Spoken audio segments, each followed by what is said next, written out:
Ivan marchait à l'aventure dans la grande plaine de Russie. Il s'y flottait, le cœur léger, tout en se dirigeant vers la ville. Alors qu'il s'apprêtait à manger, Ivan se rendit compte de la présence d'un vieil homme assis derrière l'arbre. « Que faites-vous seul assis derrière cet arbre ?» Le vieil homme, qui portait sur lui plusieurs instruments et un grand sac, regarda en direction d'Ivan. « Je ne suis qu'un musicien éreinté par un long voyage, et je souhaiterais profiter de l'abri offert par cet arbre pour me reposer. » Ivan décida alors de donner son repas au pauvre musicien. « Je te remercie, mon garçon, mais tu devrais également penser à toi. » Mais Ivan insista auprès du musicien. « Ne vous inquiétez pas pour moi, je trouverai de quoi manger en ville. » Le vieil homme accepta alors le repas. Il le coupa en deux parts et en donna une à Ivan. Ivan et le musicien se mirent alors à manger. Après ce joyeux repas, Ivan posa une question au musicien. « Pourquoi voyagez-vous ?»« Je partage ma musique avec les personnes croisées sur les routes. La musique est toute ma vie. Jamais je ne pourrai m'en passer. » Le musicien attrapa une guitare et joua un morceau à Ivan. Tout en jouant, le musicien demanda à Ivan. « Quelle est la chose que tu aimes le plus au monde ?» Ivan prit quelques secondes pour réfléchir, mais rien de particulier ne lui venait en tête. « Je ne sais pas vraiment, monsieur. Je ne fais que gagner de l'argent en offrant mes services aux habitants de la grande ville. Et ensuite, j'achète ce qu'il me faut, puis je rentre chez moi. » Ivan enviait le musicien. Celui-ci adressa un sourire pour le réconforter. « Ne t'en fais pas, mon garçon. Tu es encore jeune. Je suis certain que tu trouveras ce dont tu as réellement besoin. »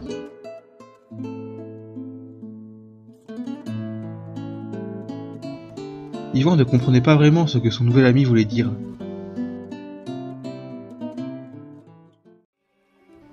Je souhaiterais t'offrir un petit quelque chose afin de te remercier pour ce bon repas. » « C'est très gentil de votre part, mais je n'ai besoin de rien en particulier, et je ne veux pas vous embêter. »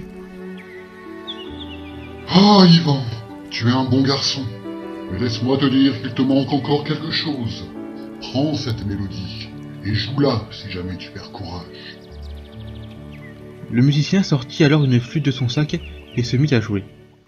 Ivan écouta attentivement les notes de la mélodie. Celle-ci semblait être aussi légère que le vent.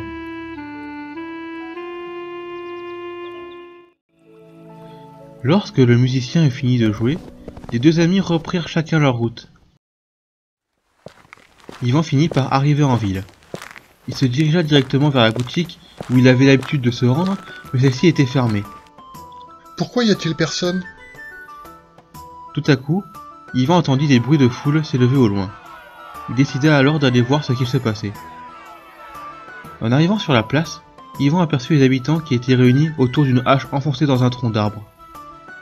Ivan s'approcha et remarqua que le vendeur n'était pas très loin. Le jeune homme rejoignit le vendeur pour lui poser des questions. « Bonjour monsieur, y a-t-il un festival aujourd'hui ?»« Bonjour Ivan. Non, il n'y a pas vraiment de festival. Tu vois la hache au milieu de la place ?» Ivan regarda attentivement la hache. Celle-ci était plutôt grande et semblait être assez lourde. « Oh oui, je la vois. Elle est vraiment impressionnante. » Le vendeur était bien d'accord avec Ivan. C'est le grand tsar qui a fait rapporter cette hache. Il paraîtrait qu'elle ait été trouvée au fond de la forêt, à l'ouest de la ville. Mais en quoi cette hache est-elle si spéciale ? Le vendeur s'attendait à cette question. Personne n'a encore réussi à l'arracher de son tronc. Même les gars ont échoué. Tu veux sans doute savoir pourquoi tout le monde s'acharne dessus. Ivan allait justement poser cette question au vendeur. Notre grand tsar a fait mettre cette hache au milieu de la place pour lancer un défi. Je vais te répéter mot pour mot ce qu'il a dit.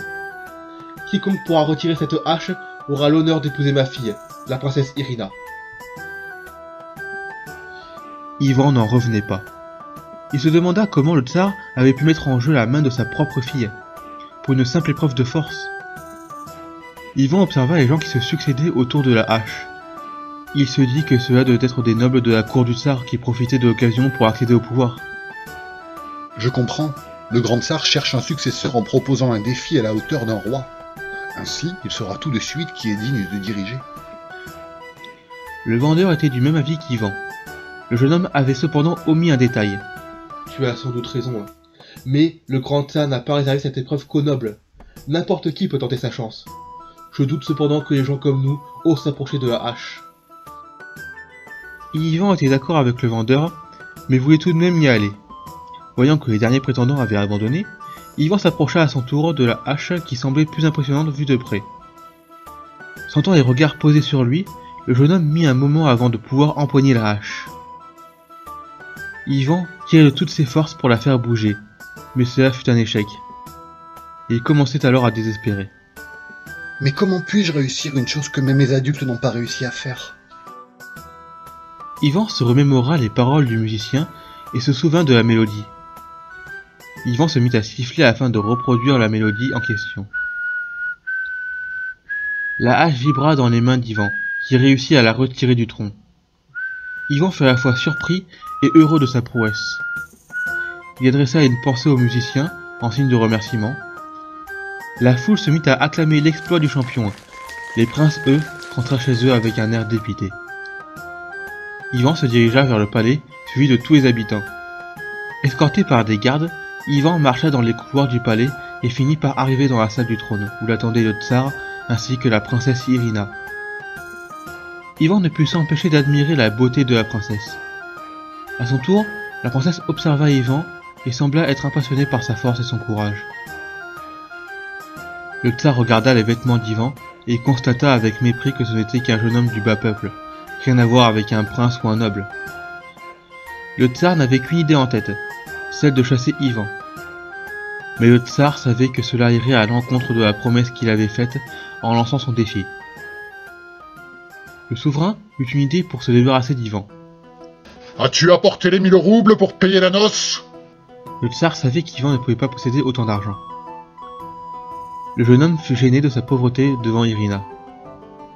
Ivan finit tout de même par se ressaisir. M'autorisez-vous à partir avec la hache afin d'aller chercher l'argent? Le tsar fut d'abord étonné de la réaction d'Ivan, mais accepta. Va, cette hache m'importe peu à présent. Suite à l'approbation du tsar, Ivan échangea un bref regard avec la princesse Irina, qui semblait un peu inquiète de ne pas le revoir. Le jeune homme partit de la salle du trône et sortit du palais. Ivan sortit de la ville. Le jeune homme soupira en chemin. Mais comment vais-je faire? Je n'arriverai jamais à trouver autant d'argent. Il entendit des bruits sourds ainsi que la voix d'un homme. Ivan se dirigea vers la source de ces bruits. Il tomba alors sur un bûcheron en plein travail. Pauvre de moi, je n'ai plus la force de ma jeunesse.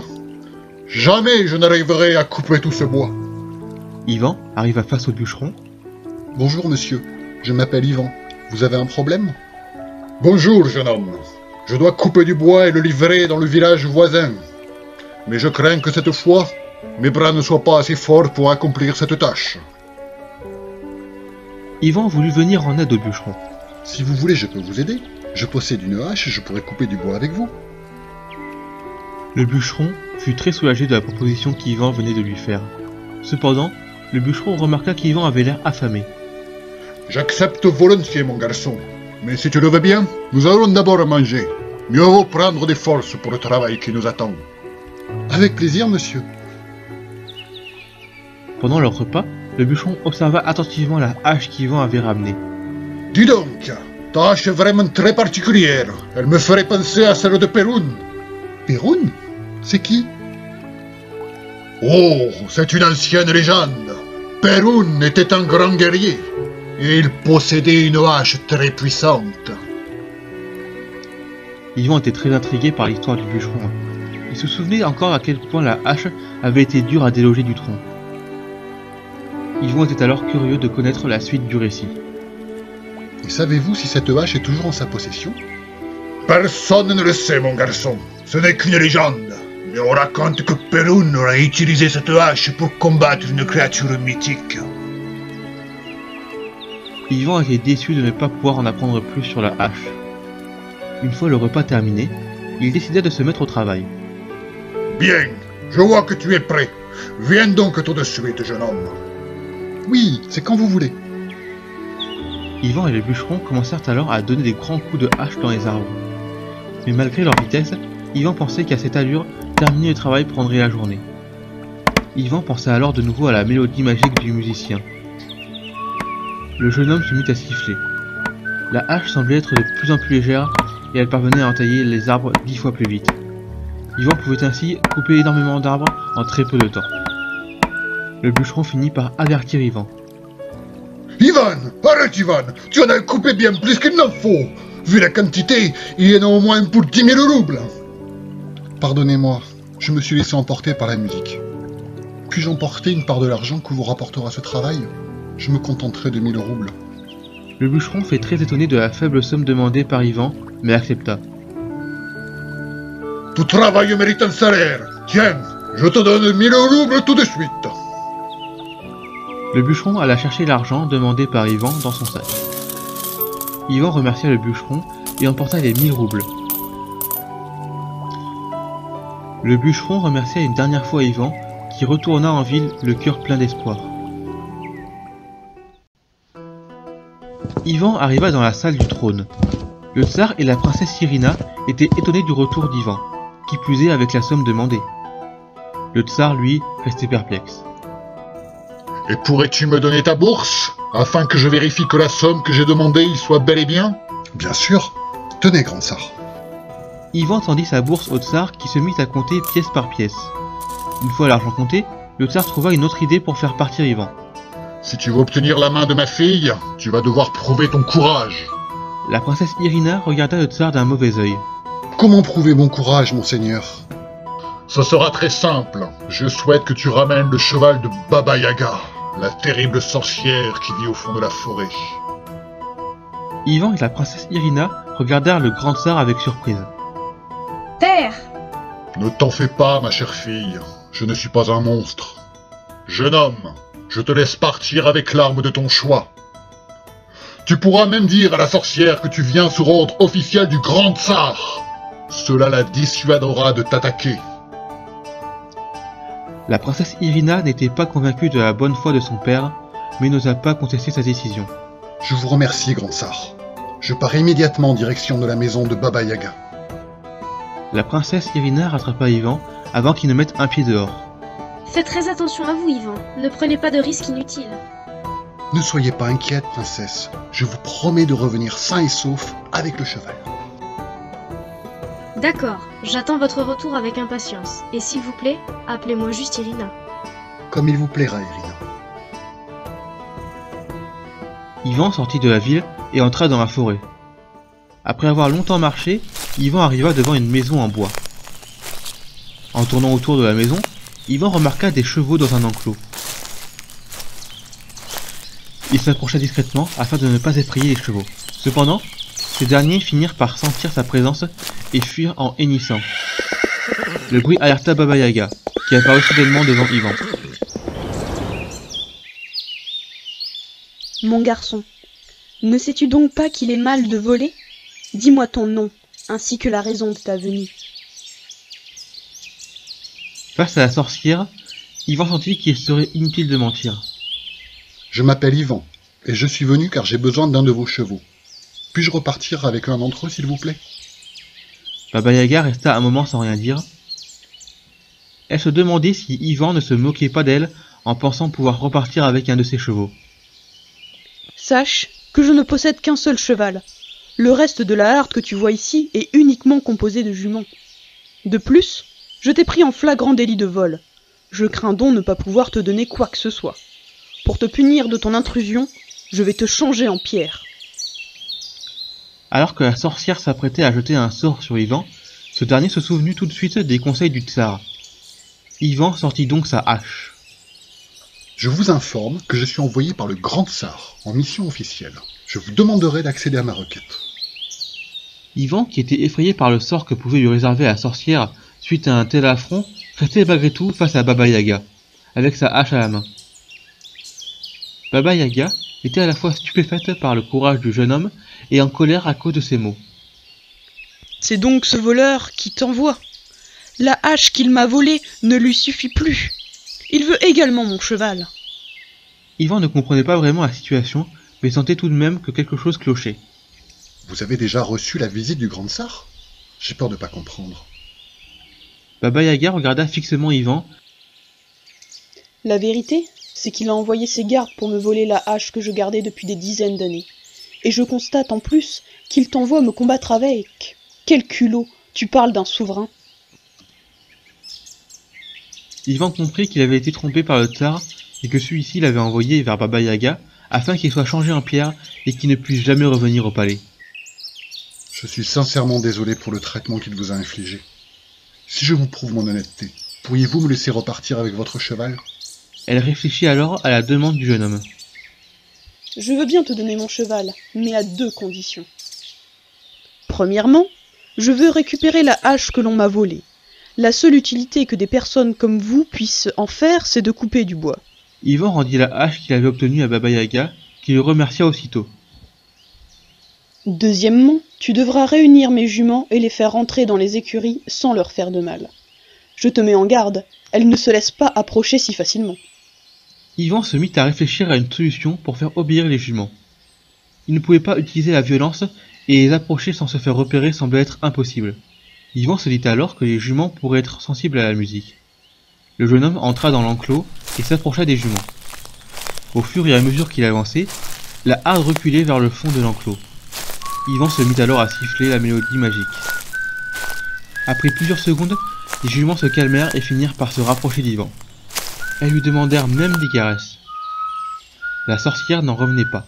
Ivan les conduisit rapidement jusqu'aux écuries où il put les laisser. Et voilà le travail, cela vous suffit-il?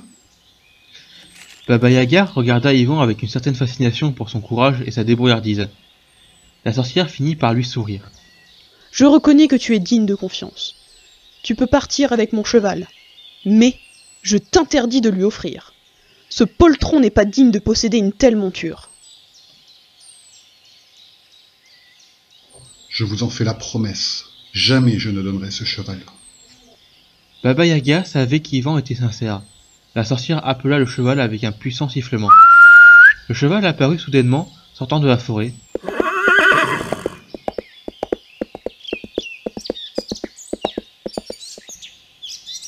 Ivan remercia la sorcière et sauta ensuite sur le cheval pour repartir au galop en direction du palais.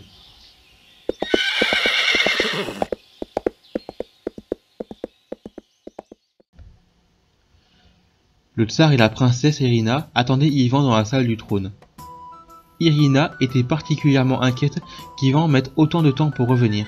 Père, vous n'auriez pas dû envoyer Ivan accomplir une tâche aussi risquée. Le tsar fut surpris que sa fille accorde une quelconque importance au jeune homme, alors le sort que lui réservait la sorcière lui importait peu. Il s'efforça tout de même de rassurer sa fille. Ne t'inquiète pas, ma chère. Je suis certain qu'il ne risque rien. Sans doute a-t-il pris peur et s'est enfui loin d'ici, ce couard. L'idée qu'Ivan songe à s'enfuir avait effectivement traversé l'esprit de la princesse Irina. Cependant, celle-ci voulait croire en la promesse que lui avait faite son prétendant. Alors que le tsar tentait de montrer Ivan comme un moins que rien aux yeux de sa fille, celui-ci fut dérangé par un étrange bruit. Ce bruit se rapprocha de plus en plus, jusqu'à ce que le tsar eut une vision qui le cloua sur place. Ivan était de retour, mais le plus important, c'est qu'il chevauchait la monture offerte par Baba Yaga. La princesse Irina était heureuse de revoir Ivan sur le dos du cheval. Celui-ci avait bel et bien tenu sa parole. Le cœur de la princesse Irina se mit alors à battre la chamade. Le tsar était autant étonné qu'agacé des prouesses successives réalisées par Ivan.